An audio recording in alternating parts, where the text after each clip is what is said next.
Isabel de Castela foi a mais famosa rainha da Espanha e em 1474 subiu ao trono para governar o reino de Castela. Ela é associada a uma figura de uma mulher firme e determinada. Ela tinha uma aparência delicada e frágil, falava com uma voz baixa e macia, porém com segurança e convicção. Casada com Fernando II de Aragão, exerceu ao lado do marido um reinado de inúmeras transformações para a nação espanhola, preparando-a para que no século XVI se tornasse uma superpotência europeia. Isabel nasceu em Madrigal de las Torres, na província de Ávila, em 22 de abril de 1451. Seus pais eram Isabel de Portugal e João II de Castela. Afonso, que era mais novo que ela, e Henrique, que era fruto do primeiro casamento de seu pai com Maria de Aragão. Quando Isabela nasceu, Henrique já tinha 26 anos de idade e era casado com Blanca, princesa de Navarro. Ele subiu ao trono em 1454, quando João II faleceu. Após a morte do marido, Isabel de Portugal mudou-se para Arévalo, localidade que não era tão distante de Madrigal, levando com ela Isabel e o caçula Afonso. Com o passar do tempo, Isabel de Portugal, sentindo uma imensa tristeza por ter perdido o marido, se transformou em uma mulher calada, reclusa e isolada.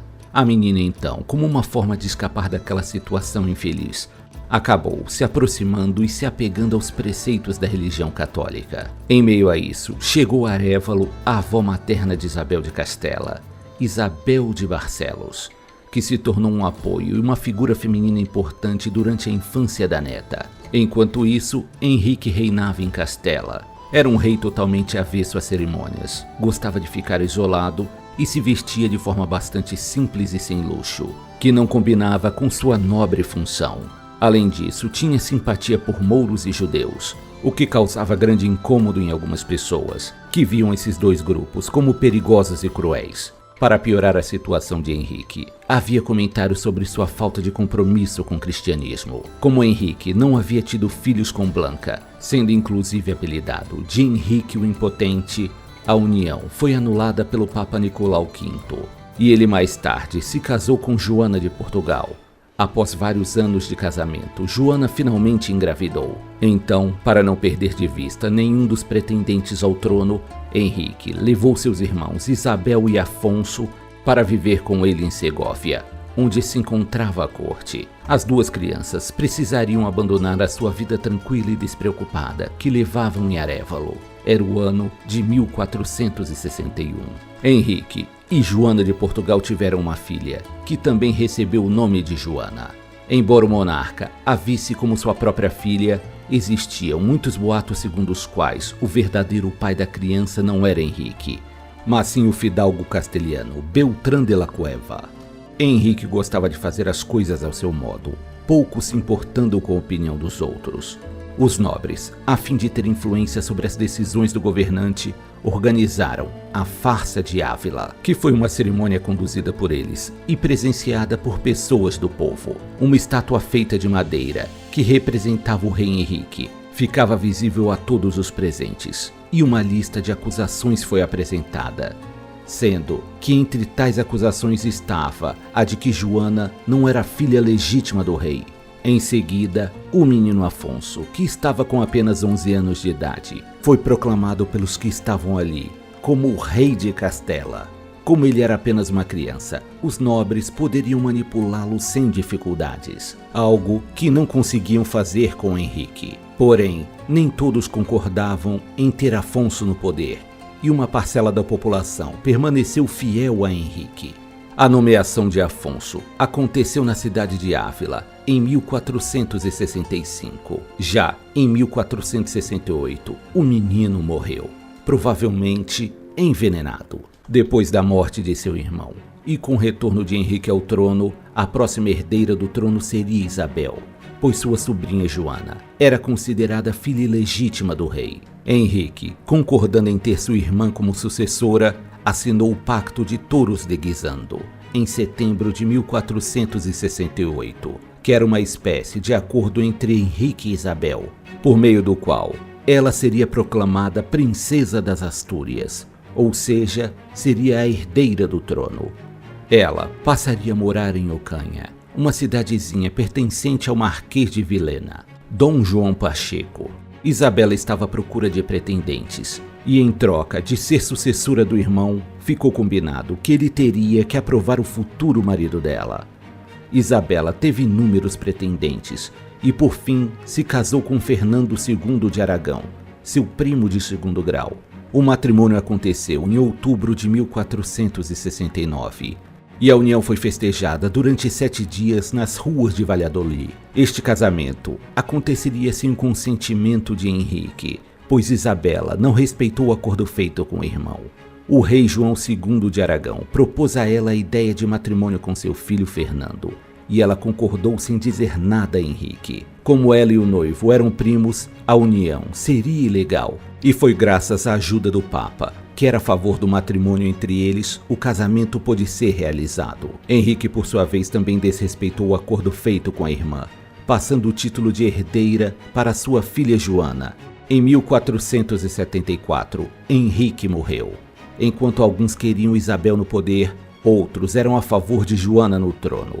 E assim, houve uma intensa disputa entre as duas partes. Joana se casou com o rei Afonso IV de Portugal, e dessa forma o reino português logo ficou ao seu lado. Com a nobreza da cidade de Castela querendo ver Isabela como nova rainha, teve início a Guerra de Sucessão Castelhana, uma guerra pela coroa que durou de 1475 até 1479. Isabel sairia da disputa como vencedora e subiria ao poder.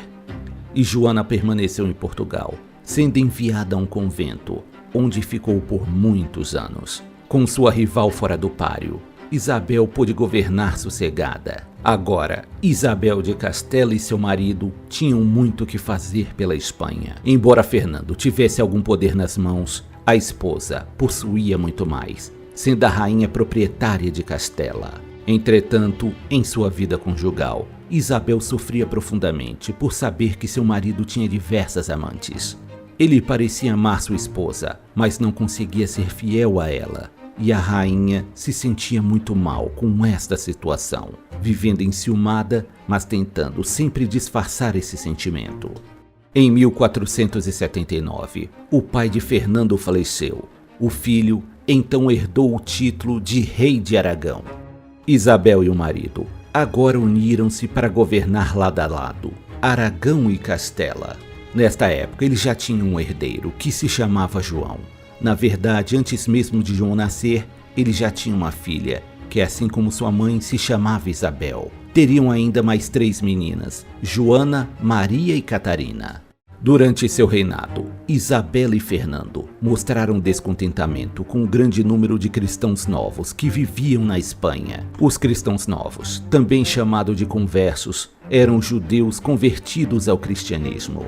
O casal queria governar uma terra cristã, e para isso era necessário se livrar dos judeus que viviam lá. Cidades como Sevilha, Valladolid e Barcelona tinham um grande número de judeus entre sua população, inclusive ocupando importantes cargos políticos e religiosos. Sendo assim, Isabela de Castela, juntamente com seu marido, instalou a Inquisição Espanhola, ou Tribunal do Santo Ofício da Inquisição. Seu papel era punir os hereges, ou seja, aqueles que se afastavam dos ensinamentos da Igreja Católica. A busca por hereges teve início em Sevilha, a cidade em que existia um grande número de judeus. Os conversos eram levados para as autoridades civis, que aplicavam as punições. Na maioria dos casos, o herege era submetido à vergonha pública, mas em algumas situações, dependendo da acusação, eles poderiam ser cruelmente torturados e até mortos na fogueira. Em 6 de fevereiro de 1481, a Inquisição fez suas primeiras vítimas na fogueira, e muitas outras vítimas viriam depois. A Inquisição se manteve ativa na Espanha até 1834, executando não apenas judeus, mas muçulmanos e protestantes. Apesar da Inquisição Espanhola agir buscando eliminar os hereges, havia um reino na Península Ibérica, chamado Granada, em que viviam muitos muçulmanos, que há séculos se faziam presentes na região. Durante anos, houve uma série de tentativas de expulsá-los do território espanhol, a fim de tornar todo o território católico. Essas tentativas se deram por meio de inúmeros combates. Ao longo do tempo, restou apenas um único reino sob domínio muçulmano, que era o de Granada. Descontentes com isso, Isabel e Fernando enviaram para lá um exército cristão para conquistar a cidade. Vitoriosos, os soberanos pressionaram a população muçulmana a deixar o local. Agora, o novo desafio era governar Granada. Acabava assim o domínio muçulmano na Península Ibérica. Algum tempo depois, o navegador italiano Cristóvão Colombo, conhecido por conquistar as Américas, se beneficiaria do reinado da astuta Isabel de Castela. Muitas vezes, por anos a fio, ele se reuniu com a rainha, a fim de pedir ajuda para fazer a viagem às Índias, onde dizia ser possível chegar navegando na direção oeste. Essa era uma viagem muito cara, e Colombo não conseguia encontrar quem a financiasse, porque quase ninguém acreditava que ela pudesse ser possível. Após anos de inúmeras tentativas de obter ajuda, finalmente Isabel cedeu e resolveu colaborar com o navegador em seu ousado projeto de viagem.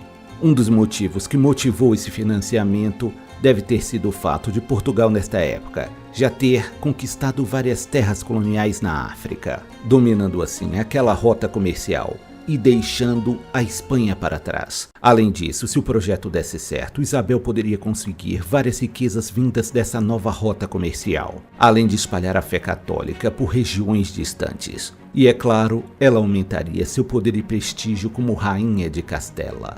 Foi com essa viagem, que tinha como objetivo chegar às Índias, que Colombo acabou chegando à América em 12 de outubro de 1492. Graças a essa viagem, os europeus puderam colonizar terras no continente americano.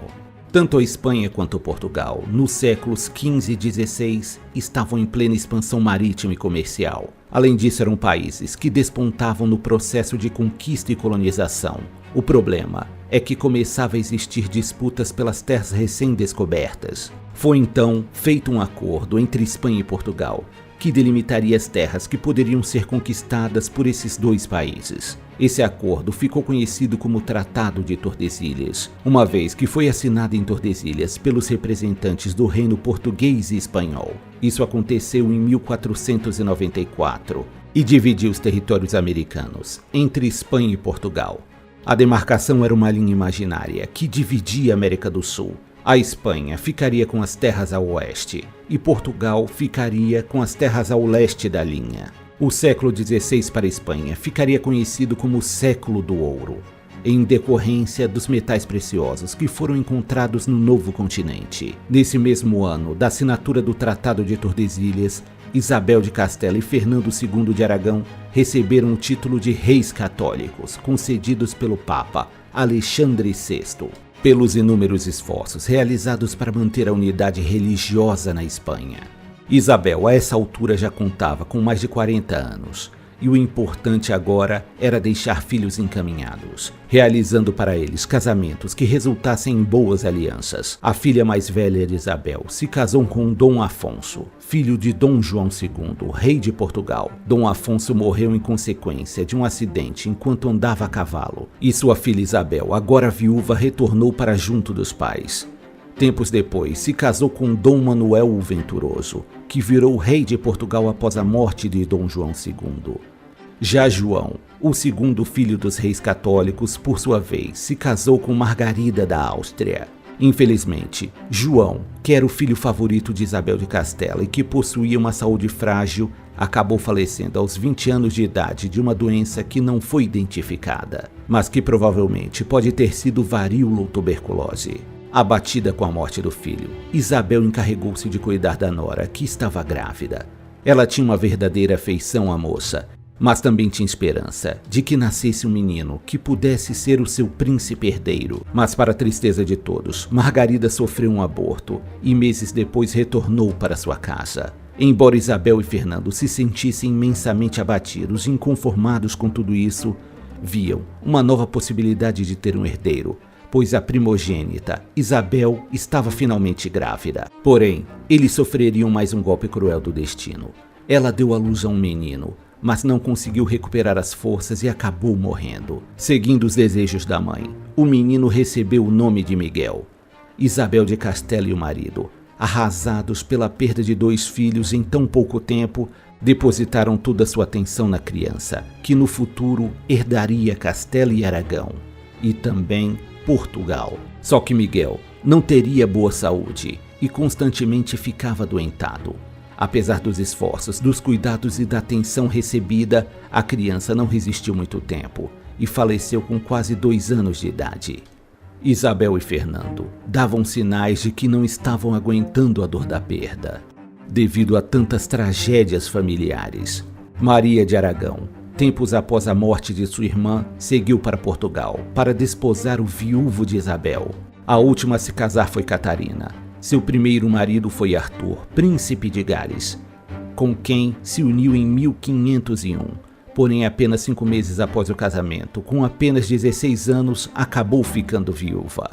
Isabel de Castela, apesar de arranjar casamentos para todas as suas filhas, começava a ter uma preocupação especial com uma delas, que era Joana. A jovem tinha se casado em 1496 com Felipe o Belo, arquiduque da Áustria, e filho do imperador Maximiliano, chefe da família Habsburgo.